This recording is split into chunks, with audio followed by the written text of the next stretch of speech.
2장 하이데거의 사유, 언어, 세계. 우리가 1장에서 하나님에 관한 학문인 신학이 기본적으로 하나님의 계시에 근거하고 있지만 인간의 사유가 인식론적 통로로서 매우 중요하다는 사실을 검토했다. 주로 존재, 세계, 인간, 시간이라는 주제를 해명하는 방식으로 사유 문제를 다루었는데 거기서의 핵심은 우리가 직면하고 있는 그 대상에 대한 선입관을 지우고 직관하는 태도를 배우라는 것이었다. 2장에서는 조금 더 전문적인 차원에서 철학적 태도가 무엇인지 사유자의 사유자라 할 수 있는 하이데거 철학의 핵심적 논점을 중심으로 따라가려고 한다. 그의 철학적 사유는 지난 2500년간 서양 철학이 걸어온 길을 근본적으로 흔들어 놓는다는 점에서 간단하게 따라잡기는 힘들지만 우리로 하여금 철학적 사유를 훈련하는 데는 매우 적절한 방향을 제시해 줄 것이다. 특히 그의 철학이 존재의 권원을 다루고 있다는 점에서 우리가 관심을 갖는 하나님에 대한 사유에서도 그의 철학이 매우 중요한 관점을 제시해 준다. 오늘 우리는 존재론적 해석학이라고 할 수 있는 그의 철학적 사유에 기대서 그 존재가 인간과 접촉하는 방식으로서 사유와 언어와 세계를 다루려고 한다. 사유. 하이데거의 존재는 사유라는 주제의 중개를 통하지 않고서는 이해할 수 없으며 역으로 사유도 존재를 통하지 않고는 이해할 수 없다. 존재가 인간의 사유에 지배당하는 것은 아니지만 사유가 없이는 우리에게 이해될 수 없다. 이 사유 문제와 연관해서 우선 사유하는 자인 인간의 본질로부터 시작해서 본원적인 사유가 무엇인지, 아울러 신학자의 사유가 무엇인지 차례대로 살펴보자. 1. 사유의 인간학적 축점. 우리가 하이데거의 철학에서 발견할 수 있는 특징에서 가장 우선적인 것이 존재이지만 그 존재가 드러나는 길은 현 존재인 인간을 통해서만 가능하다. 즉, 사유로서의 존재가 현 존재인 인간학적인 축점을 갖고 있다는 뜻이다. 우선 다음과 같은 하이데거의 진술을 들어보자. 형이상학은 즉 인간을 이성적 동물이라고 정의함으로써 인간이 존재에 의하여 말 건네어질 때 인간이 단지 그의 본질에 있어서만 존재한다는 단순한 본질적 현실태에 대하여 자기를 폐쇄한다. 단지 이러한 말건냄으로부터 인간은 자기의 본질이 어디에 거하는지 발견하였던 것이다. 존재의 밝혀줌 안에서 있음을 나는 인간의 탈존이라고 부른다. 인간에게만 이러한 종류의 존재 방식이 적합하다. 인간이 무엇인가 하는 것은 즉 형이상하게 전례하는 언어로 말한다면 인간의 본질은 인간의 탈존에 근거하고 있다. 그러나 이렇게 생각되어진 탈존은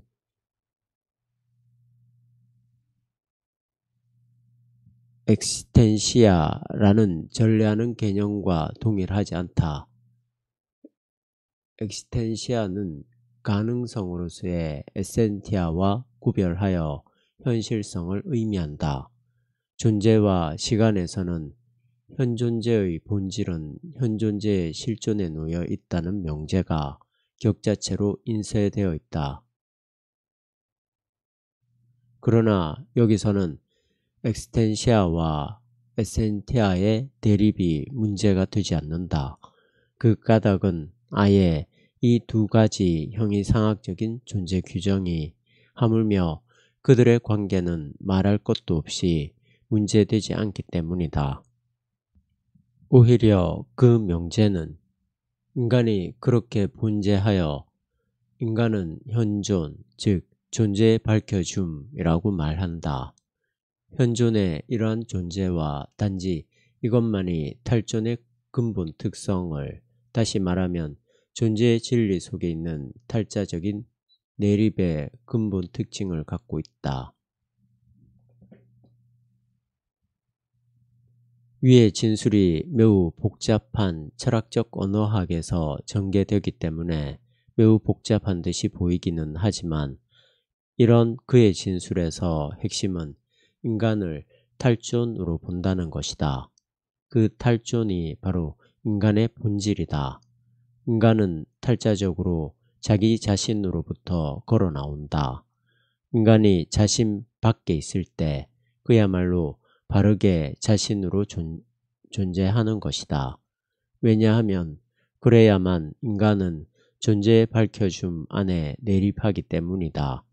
예컨대 우리가 어떤 절대적인 권위나 형이상학적 체계로부터 뛰쳐나오게 되면 불안, 죽음, 고독, 두려움 같은 것들을 경험하게 되는데, 그것이 곧 인간이 실존이며 여기서 인간은 인간 자신이 된다.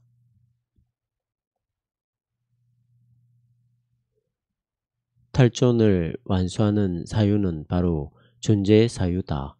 사유를 통해서 탈존한다는 것이다. 말하자면 인간은 자기에게서 벗어나서, 즉 탈존함으로써 참된 존재의 빛에, 그 존재의 말걸음에 상대하게 되는 것이다. 이런 작업은 이 땅에서 인간에게만 해당된다.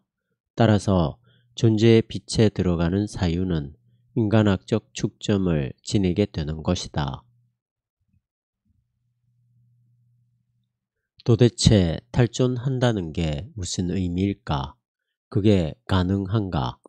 이 말을 쉽게 기독교식으로 바꾼다면 우리가 예수 그리스도 안에 거한다는, 혹은 성령에 충만하다는 뜻으로 새길 수 있다.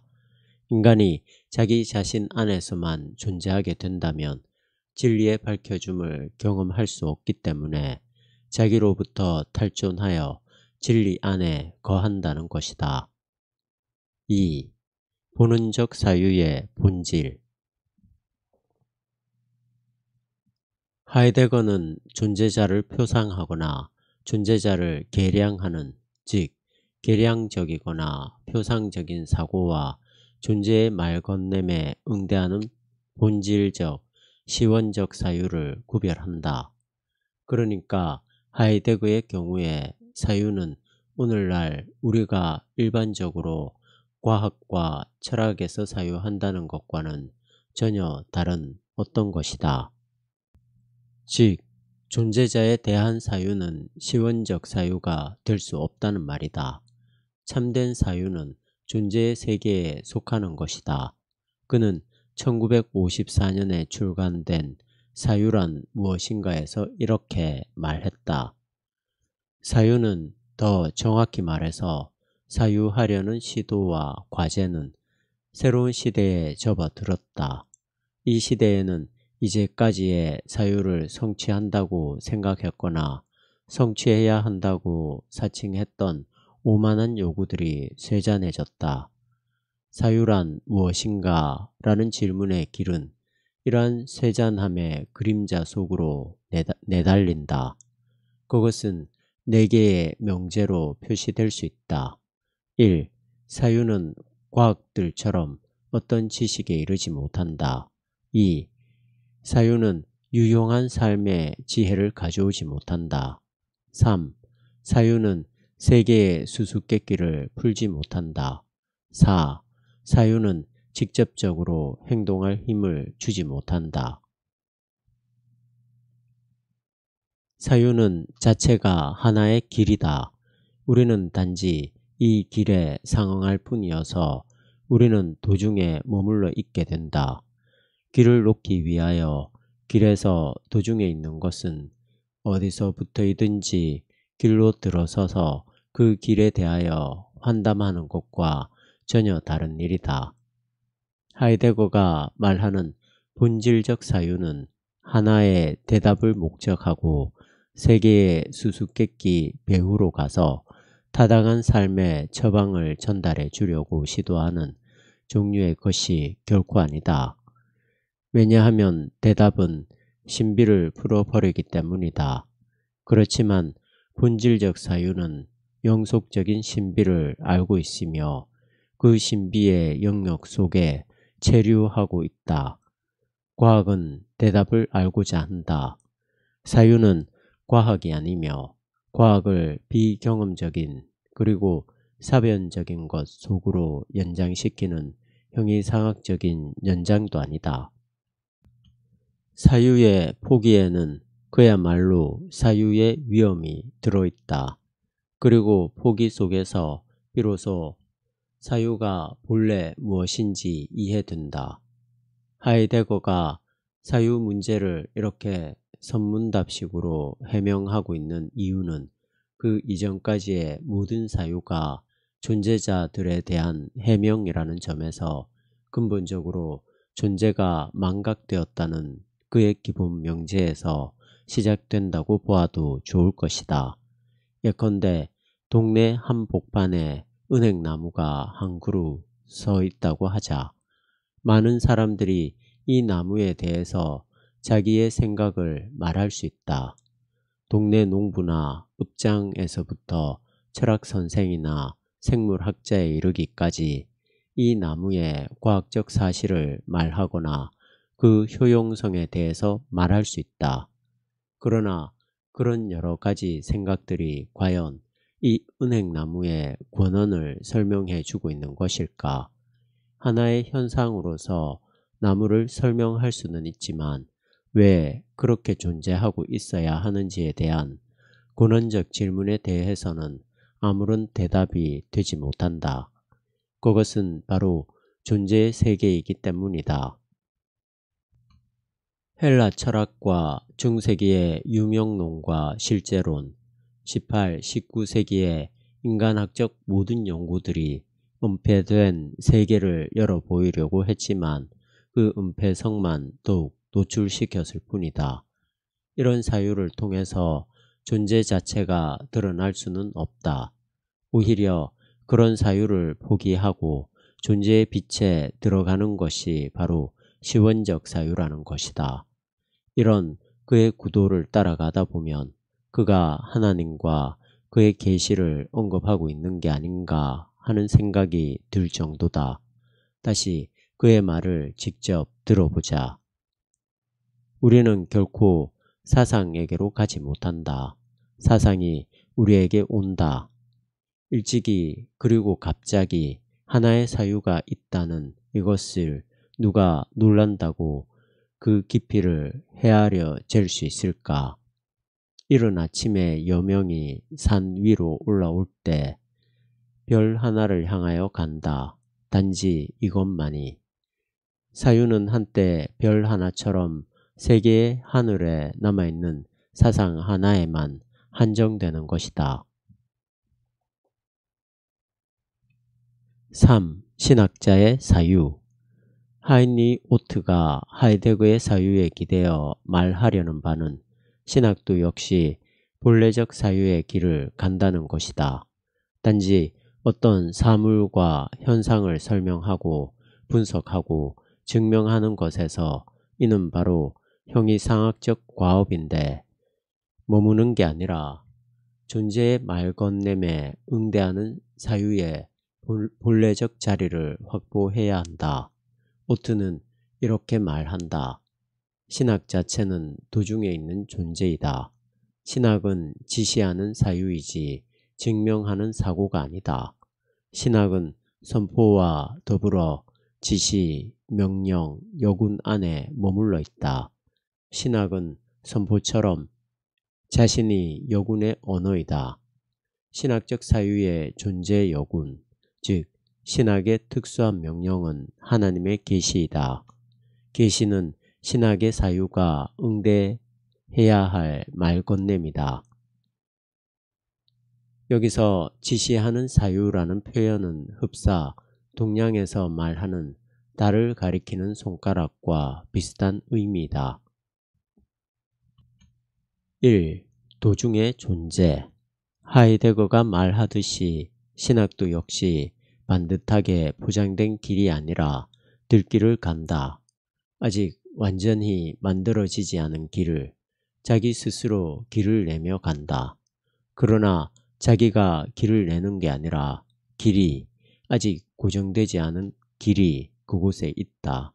즉 신학은 다른 것에 의해서 간섭받거나 재단당하지 않고 자기의 고유한 길을 열어가며 나아간다. 2. 여군의 언어. 하이데거가 존재의 말 건넴에 응대하는 게 바로 본래적 사유의 과업이라고 했듯이 신학도 역시 하나님의 계시에 응대할 뿐이지 자기 스스로 계시를 밝혀내는 게 아니다. 그런 뜻에서 신학은 여군의 언어이다.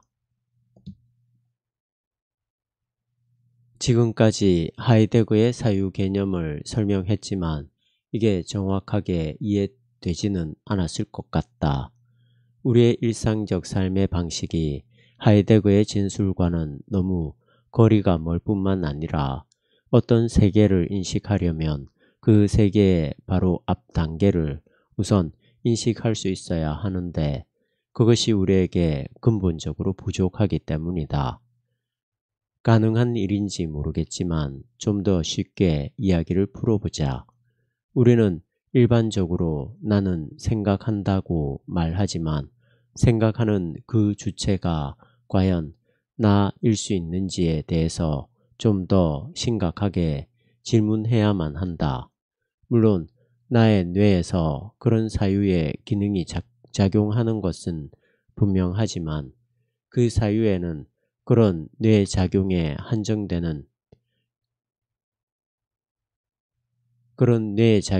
한정되지 않는 훨씬 권원적인 힘들이 작용한다. 똑같은 진흙덩어리를 갖고도 어떤 사람은 그것으로 겨우 그릇 비슷한 것을 만드는데 머물고 말지만 어떤 사람은 위대한 작품을 만든다. 어떤 사람은 위대한 작품을 빚는다. 그 차이는 무엇일까? 작품을 만든 사람의 머리가 좋다거나 경험이 많은 정도의 문제가 아니라 그 사람을 통해서 어떤 시원적인 사유가 작동했다고 보아야 한다. 흡사 우리에게 성령이 작용하듯이 말이다. 이런 점에서 사유는 존재가 현 존재를 통해서 작용하는 권원적인 힘이라 할 수 있다. 언어. 하이데거에게서 언어는 존재의 지평에 놓여 있다. 존재가 사유를 통해서 참을 드러내듯이 동시에 언어를 통해서도 역시 그렇다. 말하자면 언어 사건에서 존재의 사유가 연관된다. 1. 언어에 대한 시원적 해석. 하이데거의 휴머니즘에 관한 편지에 다음과 같은 진술이 등장한다. 여기서 두 대목을 인용하겠는데 이것으로 전체를 이해하기는 힘들겠지만 최소한 어떤 방향만은 정확하게 제시해 줄 것으로 본다. 언어는 존재의 집이다. 언어의 가택에 인간이 거처한다. 사유하는 자들과 시작하는 자들은 이 가택의 파수꾼이다. 그들의 파수는 존재의 개방성을 완수하는 것이다. 그들은 그들의 말함을 통하여 이러한 개방성을 언어로 나타내고 언어 속에 보존함으로써 존재의 개방성을 완수한다. 식물과 동물은 그 환경 속에 퍼져 있으나 존재의 밝혀줌 속에는 들지 못하고 이 밝혀줌만이 세계이며 그들은 자유롭게 놓여 있기 때문에 그들에게는 언어가 없다. 언어는 그 본질에 있어서 어떤 유기체의 표명도 아니고 생물체의 표현도 아니다. 그러므로 언어는 기호의 성격으로부터도 생각할 수 없고 의미 성격으로부터도 아마 본질에 적합하게 생각할 수 없다. 언어는 존재 자체에 밝혀주고 감추는 도래이다. 우리가 일반적으로 언어를 의사소통의 수단이나 도구로 생각하고 있지만 하이데거는 훨씬 심층적으로 존재론적으로 이해한다. 언어가 존재의 집이라 할 때 이것은 존재와 언어의 불가분성, 그 동시성을 의미하는 것이다. 존재의 밝혀줌, 존재의 말건냄은 언어의 존재론적 특성인 셈이다. 따라서 인간이 말을 한다는 사실이 분명하기는 하지만 더 시원적인 면에서 볼 때 언어가 말을 한다고 보아야 한다. 인간이 말을 한다는 것과 언어가 말을 한다는 것이 모순되는 것 같지만 사실은 그렇지 않다. 이것을 이해하려면 말한다는 게 무슨 뜻인지 질문해야 한다. 영남대학교 영문과 리타 테일러 교수는 언어의 귀중함이라는 글에서 한국의 영어 조기 교육이 안고 있는 문제를 예리하게 지적하고 있다. 어머니 자궁 속에서 듣던 어머니의 말과 태어난 다음에 전혀 다른 말을 들은 아이에게 정서적 혼란이 초래되는 경우가 흔하다고 한다. 그는 기본적으로 언어를 존재의 소리라고 생각한다. 중요한 몇 대목을 여기 인용하겠다. 내가 언어의 마술이라고 부를 수밖에 없는 것을 나는 내 어린 시절에서 뚜렷이 기억한다. 나는 내 부모님과 함께 시골에서 살고 있는 동안 난생 처음으로 과수원이라는 말을 배웠다. 나의 첫 언어는 스위스 독일어였는데 이 언어에서 과수원은 과일 정원으로 불려졌다. 나는 그 전에 이미 과일과 정원이라는 두 낱말을 알고 있었다. 이 두 낱말이 빛과 그림자의 유희 속에서 잎사귀와 가지들을 흔드는 미풍과 함께 과일들이 주렁주렁 달린 나무들의 멋진 모습과 연결될 때 그것은 내게 커다란 경이감을 불러일으켰다. 나는 그 과수원이라는 말을 마치 무르익은 과일처럼 내 몸으로 맛보고 그 말을 들이쉬고 내쉬면서 내 것으로 만들고 내 마음속에 계속해서 되뇌면서 간직하고 있던 것을 기억하고 있다. 녹색평론 2005년 9, 10월호에서 하이데거는 힐드린의 시를 해석한 적이 있다. 시와 철학, 힐들린과 릴케의 시 3개. 하이데거는 이런 시인들의 시를 단순히 인간의 주관적인 언어 행위로 생각하지 않고 언어가 말한다는 입장에서 해석한다. 어떻게 언어가 말하는가? 시인들의 사유를 통해서 형상화된 시 세계는 그 시인들이 생각하지 못한 것까지 포함하고 드러내는 언어의 존재론적 작용이 들어있다. 일종의 언어 사건인 셈이다. 언어는 그 본질에 있어서 인간의 표현이나 활동이 아니다. 언어는 말한다. 이제 우리는 시 속에서 언어의 말하기를 찾는다. 찾는 것은 말해진 것의 시적인 것 속에 분명히 들어있다. 언어가 말한다. 다시 말하면 동시에 그리고 먼저 언어가 말한다는 뜻이다. 언어가 말하는 것이지 인간이 말하는 것은 아니다.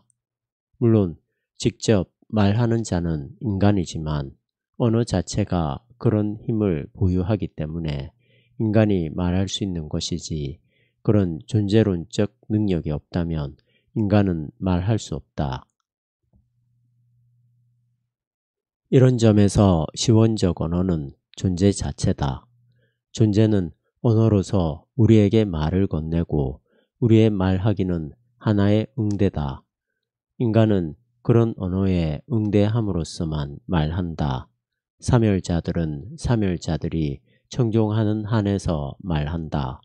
사멸자들은 구별의 고요가 명하는 청종을 무엇이 유성화하는 말로 나타내는지를 세계와 물의 구별의 명령에서 추측해낸다.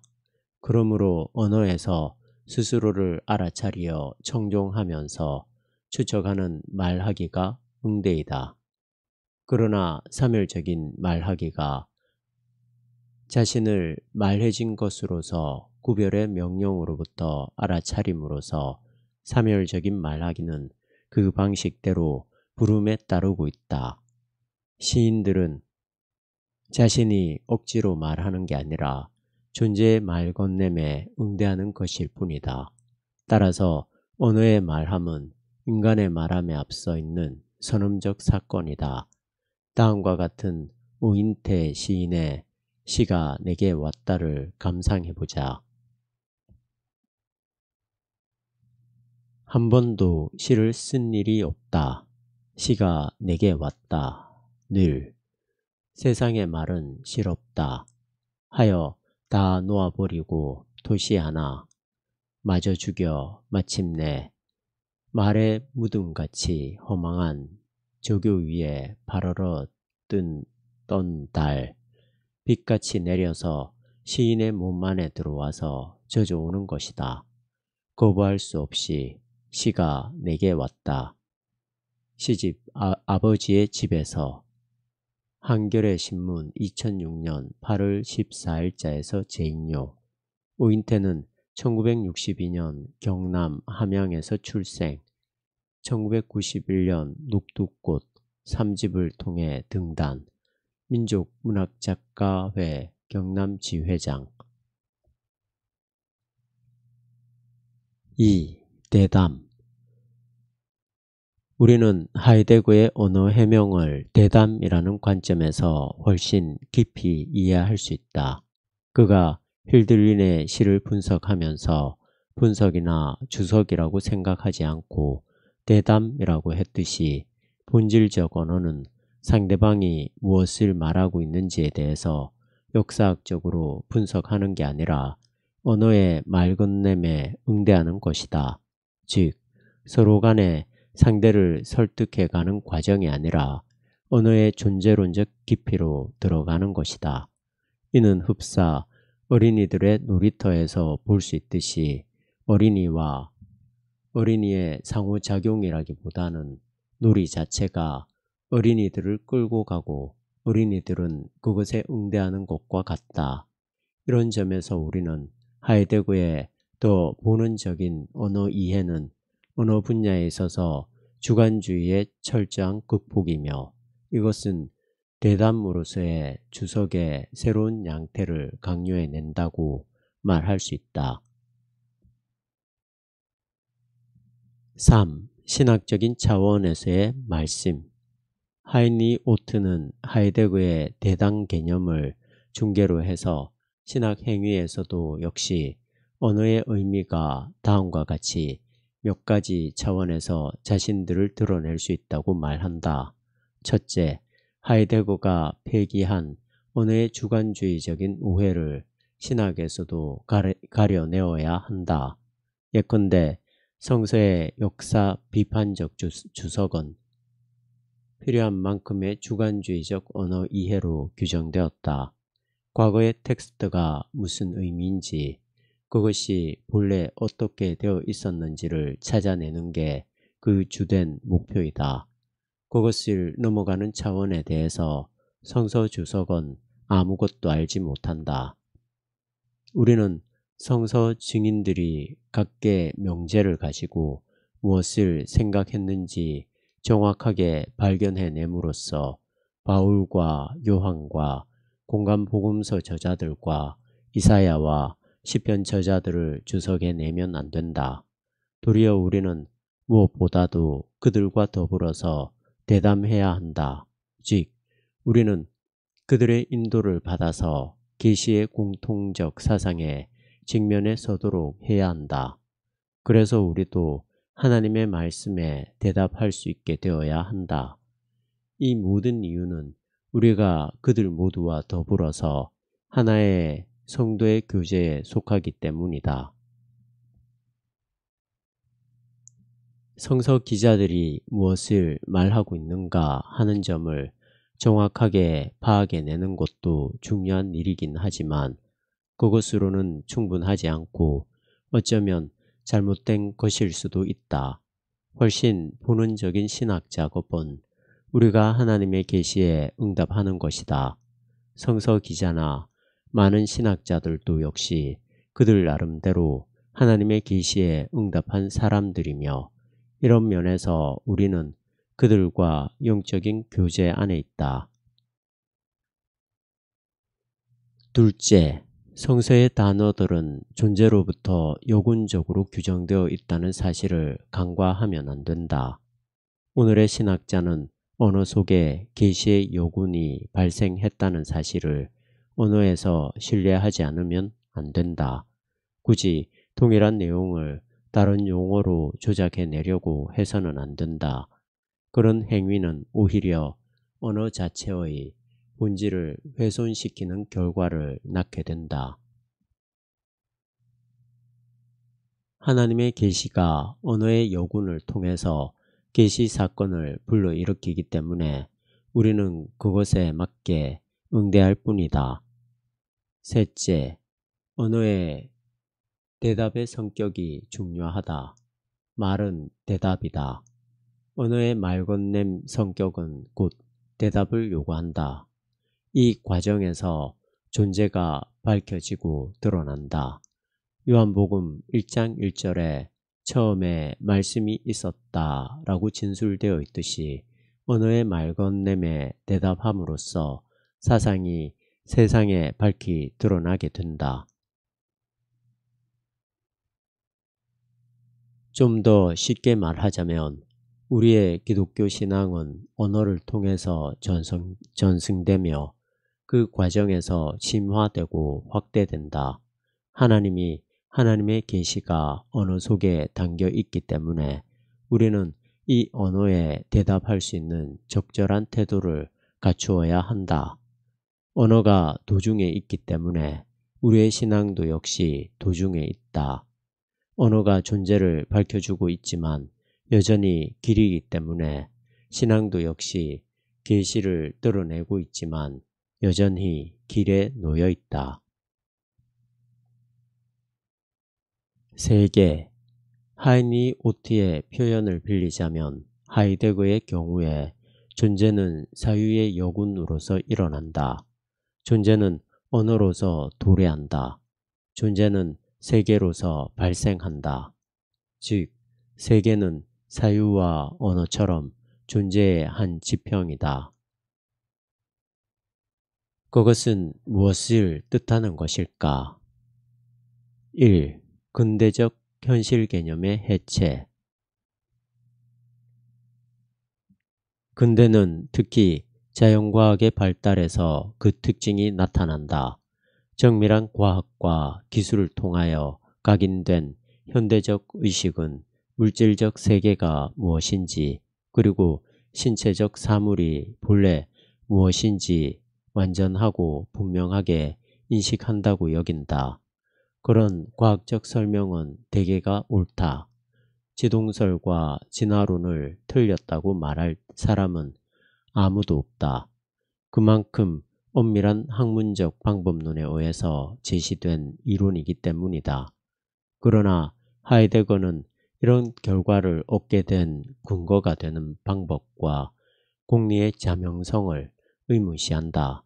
그가 볼 때 이 시대의 특징을 이루는 자연과학과 기술은 그 자체가 형이상학을 통해서 규정된다. 형이상학은 한 시대를 근거 설정한다.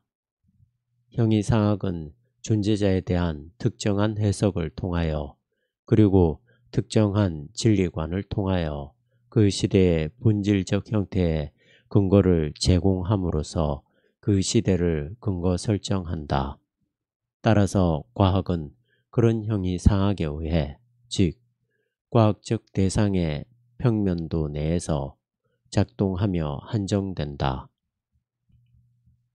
연구의 근본적 진행은 존재자의 한 영역에서, 예를 들어 자연에서 자연의 경과에 대한 어느 특정한 평면도가 설계됨으로써 수행된다.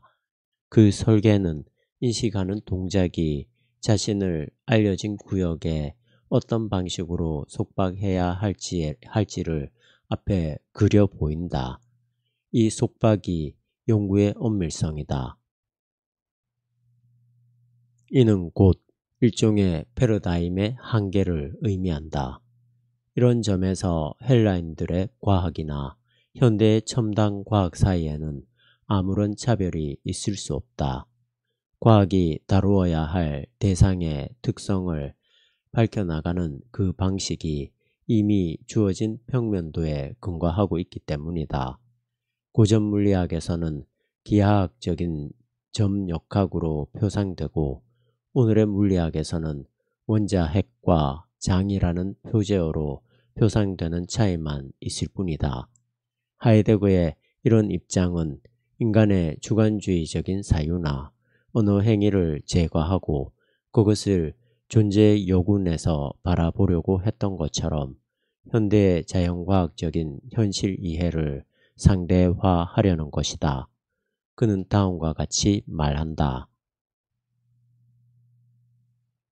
그리스 학문은 결코 정밀하지 않았다. 그나마도 그것은 본질상 정밀할 수도 없었고 정밀할 필요도 없었기 때문이다.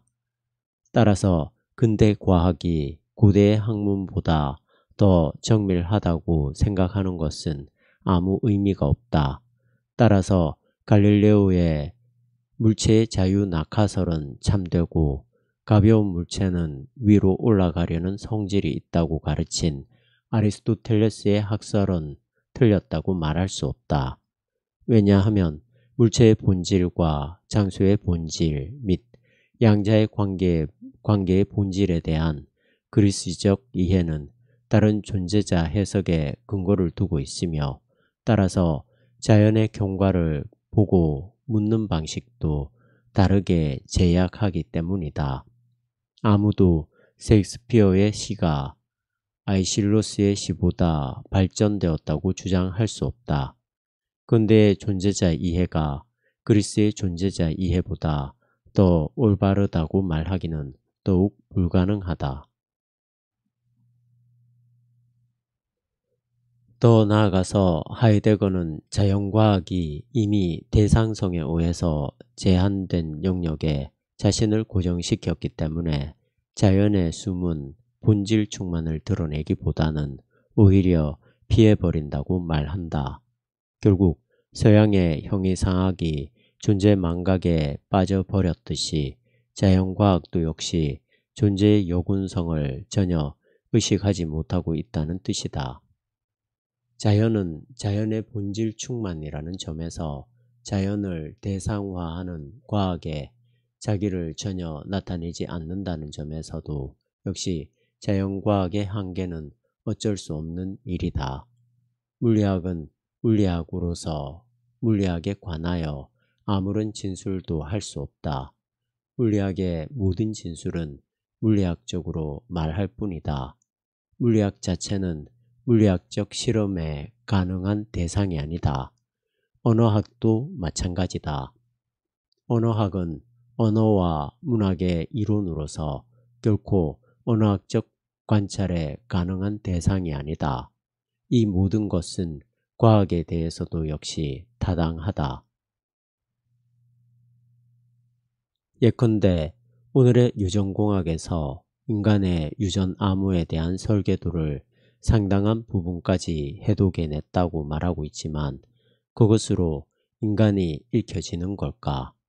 어쩌면 자연으로서의 인간은 그런 해독술에 의해서 훨씬 더 많은 부분이 가려지는지도 모른다. 존재가 현현할 수 있도록 사유하는 현존재인 인간을 이 시대의 유전공학적 평면도를 통해서 조작하려고 한다면 인간 본질은 더욱 은폐될 수도 있다.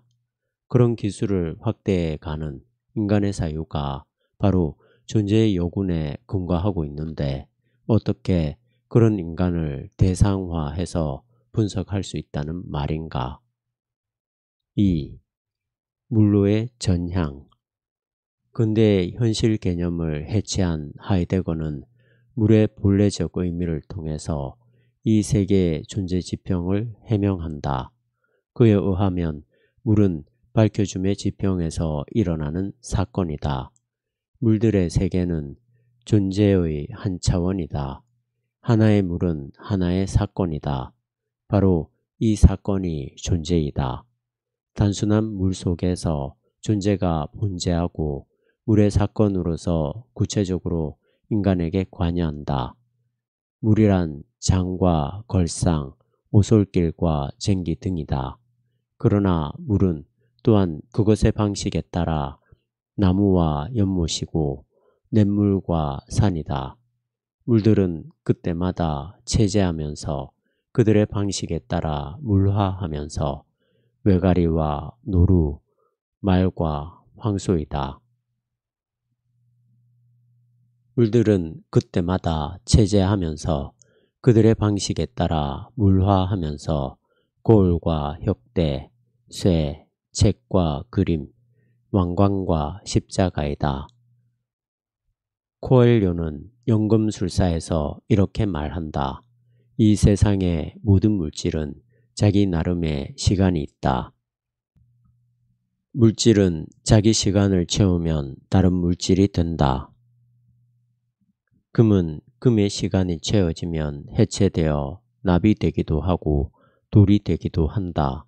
납도 납의 시간을 채우면 해체되어 금이 되기도 하고 나무가 되기도 한다.